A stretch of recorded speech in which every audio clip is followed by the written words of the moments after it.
Prvo da vam kažem, ovo je garderoba, moja garderoba u Narodnom pozorištu, koju imam enormno zadovoljstvo da budem saputnik mog školskog druga Predraga Tasovca. Samo sam ja jednu godinu ponavljao pa sam došao kod njega u razred, tako da smo se tu našli, nas dvojica. Inače, gospodin Tasovac je ono što kažu živa istorija, živa legenda uopšte beogradskog glumišta, ne samo Narodnog pozorišta, naravno, jer on je igrao i nema pozorišta ta su u kom niste igrali, tako? Nema. Eto, vidite, fino, tako.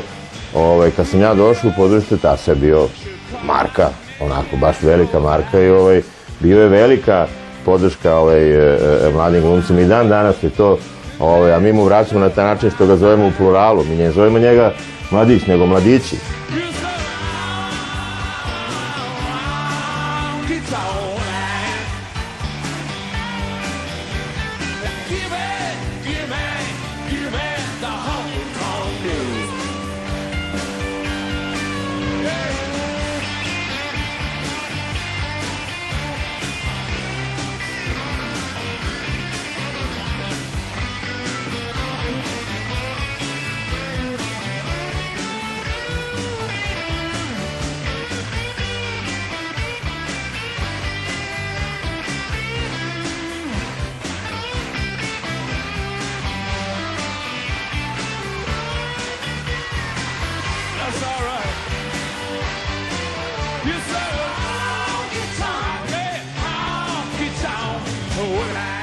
Glumci je jedan briljantan svet, sjajan svet, onako, u principu dobronameran i čest. Sad su se kače tako određeni ti repovi, to smo sami krivi, mislim, prosto su ljudi koji su uočljivi. I svaki gest, svaki postupak, kakve jedne poznate ličnosti je mnogo uočljiviji, nego isti takav, možda i gori gest i postupak nekog anonimusa. Ali ima još jedna druga stvar, mi nemamo kancelariju. Mi imamo ili scenu, ili garderobu. Kad nisi na sceni, ti si u garderobi, kad nisi ni na sceni u garderobi, onda mora da sediš u kafani, a kad sediš u kafani mora da... Elem dolazi u garderobu jedan mladi glumac, onako prilično ubedljivog pogleda i izbečni kaže: ili ima neko parče Artije? Što će ti Artija, zašto ti treba? Kada ću da pišem žalbu. Kakvu žalbu, protiv koga, protiv čega? Protiv garderobera. Šta su radili garderoberi, zašto se žališ? Kaže, nisu mi istresli ovaj naftalin iz kostima, tako da to utiče na mene i ja sam kaj malo, ovako mi se ljulja. Dobro, vidimo mi koji je to naftalin i koliko je tog naftalina bilo. Drugi kolega došao, kaže, isto se ljulja. Šta je bilo, druže? Neke jake antibiotike, nešto sam bolestan, pa neki jaki antibiotici, pa nisam navikao, pa se od toga malo ljuljam i tako. Treći kolega sedi i pala mu glava ovako, oči mu se sklapaju, samo što nije zaspo čovjek. Halo čovječe, treba na scenu. Šta je bilo s tobom? Pojeo sam kiflu. Pa šta je bilo u kifli? Ma nije, kaže, ništa dobra kifla, nego varim. I čim varim, meni se odmah oči spaju. Sedi ciga, sluša celu tu priču, kaže, ljudi bre, ja se jedini od pića napijem.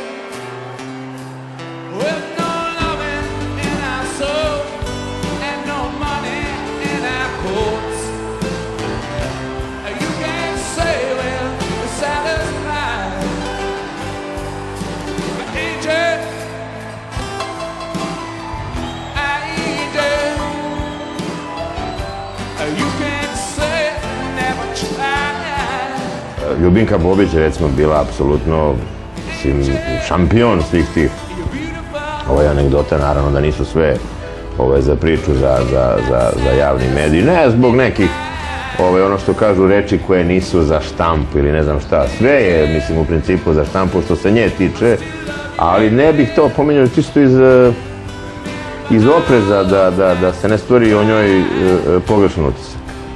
Ona je bila vrlo direktna. Ona je bila, jeste, vrlo direktna. Zvala stvari pravim imenom. Svaku imenovala je... Apsolutno nije bilo nikakvih problema. Ona je sirote jedne, imala je sigurno preko 70 i nešto godina. Padne iz neke stepenice i ruku polomi.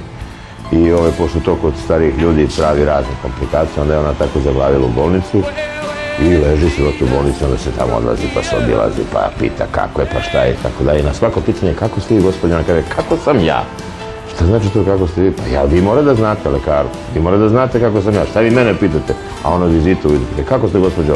A ona se onako usto oči, pa kaže kako sam ja, doktore? I tako se svađa. I sve je to lepo bilo, međutim ona i u tim godinama imala jednog gospodina koji je bio policajac, viši inspektor, onako, koji se njoj dopao strašno. I ona se u tim godinama, ja vam tvrdim, elementarno i najiskrenije zaljubi. Što Crnjanski je rekao, stvorio se roman. Jest, stvorio se roman i sad to treba gledati. I ona samo o njemu mašta i samo o njemu priča, on prelep, jedan visok čovek, onako, i lično da bude policajac sa zelenim očima, koji kad te gledaju te dobde ovako negde, kroz, probijaju. Skenira čovjek sve ovako. I ode onda je obiđen, odnese jedan božanstven buket cveća, ovako, neku bombonjericu, pa neka marama, kao da se malo ogrne ako je hladno u bolnici i tako dalje, tako je. Ona se imala jedan divan izraz koji ne mogu sad baš onako direktno, i gleda, šta si došao? Došao sam, gospođo, da se obiđem, da vidim kako ste. Vrlo sam dobro, možeš biti slobodan, ajde, idi. Čekajte, gospođo, što ste tako arogantni? Ma izlazi tamo napad. Dobro, i on vidi da ona nije za priču, ostavi onaj buket tu, ostavi ono bombonjera, ono maramo i kaže, vrlo konvencionalno, onako i fino i vaspitano, kaže, gospođo, ja se nadam da ću uskoro moći da se obiđem i u vašem domu. Pa će reći, brzo ćete da prebrodite tu muku, iako je to teško, naravno, da se prognozira u tim godinama da bome, naša će ona da kaže, svi nek dođu, ali ti ne možeš. Zašto, gospođo, čime sam ja to zaslužio, ne mogu da dođem kod vas? Ne garantujem za sebe.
Jedan od takvih divnih, recimo, koji je bio prepun sebe i presvećan je bio kad ga gledaš ovako privatno, a tamo na sceni, je bio Čeka Mila Živanović.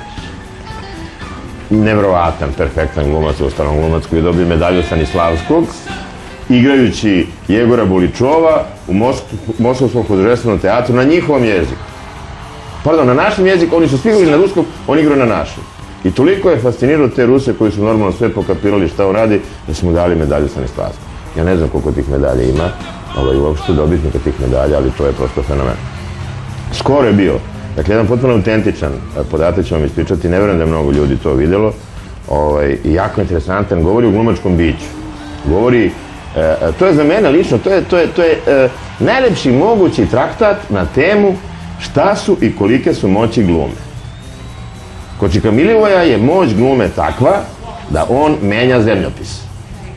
On pomera geografiju, što kaže Radmilović, i tako dalje. 51. godine, sad je gospodin Radovan Popović objavio jednu biografsku knjigu o Žiki Stojkoviću, Živoradu Stojkoviću, i između ostalih tu su objavljena i pisma i razna prepiska Živorada Stojkovića sa određenim ličnostima iz kulture. I tu ima jedna razglednica koju je Milivoje Živanović 51. godine, jula meseca, poslao Žiki Stojkoviću. Vrlo je kratka, znam je prosto napamet jer sam je fenomenalno. Živoradu Stojkoviću, Beograd. Dragi Gedžo, Žiko, Lule i Mihice. Dakle, Dobrica Ćosić, Antonij Isaković, Borislav Mihajlović i Živorad Stojković. Na četvoricu on to adresira. Vidjet ćete vrlo brzo zašto. Svečana predstava Pere Segedinca u Nišu na Tvrđavi. A ja kad sam grmnuo, to piše u razlici, a ja kad sam grmnuo, a Srbin biće, i 3 tačke, Niški grad poče da stenje. Nišava 3 vala pljusnu, poče da huči, pa stade, a suva planina glavu prikloni. A ja guram srpstvo za sve vas. Samo da znate, po skriptum, naravno mora da ima, samo da znate da stojim na istom mestu gde su nekad stajali Nemanja i Barbarosa. Nemanja, Barbarosa, pa ja. Eto, to je otprilike nekakva hijerarhija na koju on sebe smestio. Čika Milivoje Živanović jeste ostavio. Prelepo. Samo, još jedna je činjenica tu strahovito bitna. 51. godine, kada udba naša sudba i ozna sve dozna, on šalje razglednicu sa takvim tekstom. Kad srbovati nije baš bilo otmeno i baš preporučljivo, jel? U to vreme. Normalno otmeno kažem u vrlo pežurativnom smislu, ne u ovom pravom, znate. Ni danas nešto nije. Pa nije, naravno da nije. Skoro je moj kolega jedan u nekom intervjuu povodom neke predstave, premijere, rekao jednu rečenicu za koje ja potpuno stojim. Naravno ne stojim ja što je moja, nego eto, prosto je tačna. Pozorište od mene je napravilo boljeg čoveka.